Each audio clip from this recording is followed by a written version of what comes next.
Okay, it's time now for a look at the international newspapers, and for that I'm joined today by Clément Bonnereau. Hi, Clément. We're going to start here in France, actually, where those thousands of people have been rallying against anti-Semitism. That's making a lot of front pages here.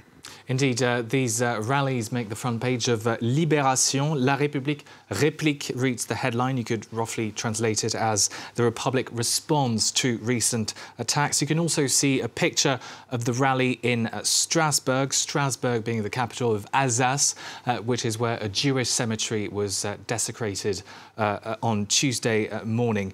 Libération says the rallies offer a ray of hope in France. They brought together people from all walks of life, all faiths, and they sent a strong message of unity and solidarity here in France. Any attack against Jews is an attack against the Republic, the Daily concludes. Conservative newspaper Le Figaro agrees.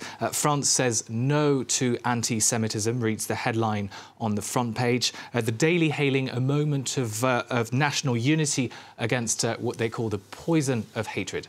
A lot, though, of papers, Clément, saying that not enough is actually being done in France to tackle anti-Semitism. That's right. Le Parisien says there could be no excuse for the trivialisation of anti-Semitism. Holding rallies is a first step, but it won't be enough to stop the surge of anti-Semitic acts in France. Catholic daily La Croix, meanwhile, carries an interview of Chaim Kolsa. He's the great rabbi of France. He says the fight against anti-Semitism must become a great national cause so that those who engage in anti-Semitic acts realise that there will be no complacency from the state. He also calls for much stronger sanctions, sanctions that the French President Emmanuel Macron has indeed vowed to toughen up.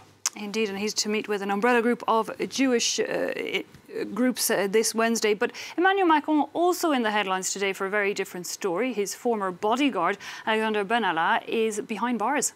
Indeed, Le Parisien reveals that the former Deputy Chief of Staff at the Élysée Palace was placed in provisional detention after allegedly breaking the conditions of his bail. Benalla, of course, is facing criminal charges after beating up protesters during a May Day demonstration last year. Le Parisien reminds us that his arrest comes as the French Senate prepares to publish a report calling on prosecutors to launch an investigation into another scandal, also involving Benalla, in which Macron's former aide is accused of colluding with a Russian billionaire, raising questions about possible Russian interference in French politics. OK, well, Clément, let's move on now. And we saw there on some of the front pages, fighting for attention with the protests across the country. There was also the tributes to fashion icon Karl Lagerfeld, who passed away here in Paris at the age of 85. That's right. Indémodable, or timeless, reads the headline of on the front page of 20 Minutes, alongside a photo, of course, of the German-born fashion designer at a show in 2013. Le Figaro, meanwhile, hails a monstre sacré, literally a sacred monster, a giant in better English. The Daily writes that Karl Lagerfeld was like a guardian figure in the world of fashion, the only remaining link between haute couture and the global fashion industry. He, of course, also played a key role in transforming Chanel and making it one of the most successful brands in the world. And of course, he died here in Paris, but he was born in Germany, and there as well a lot of tributes. His passing makes the front page of Frankfurter Allgemeine. Merci, Karl Lagerfeld reads the headline. Lagerfeld was born in Hamburg in the 1930s, and though he emigrated to Paris as a young teenager, he never became French. He remained a German citizen until his death. Der Zar ist tot, the Tsar is dead, meanwhile, is the headline of Rheinische Post. Karl Lagerfeld had many nicknames: the Tsar, the Emperor, the Pope of fashion, all bearing testimony, of course, to his creative genius and extraordinary intuition. Yeah, so really leaving behind millions of fans, and also the love of his life. Indeed, and her name is Choupette, and no, she's not a model, even though she was like a muse for Karl Lagerfeld.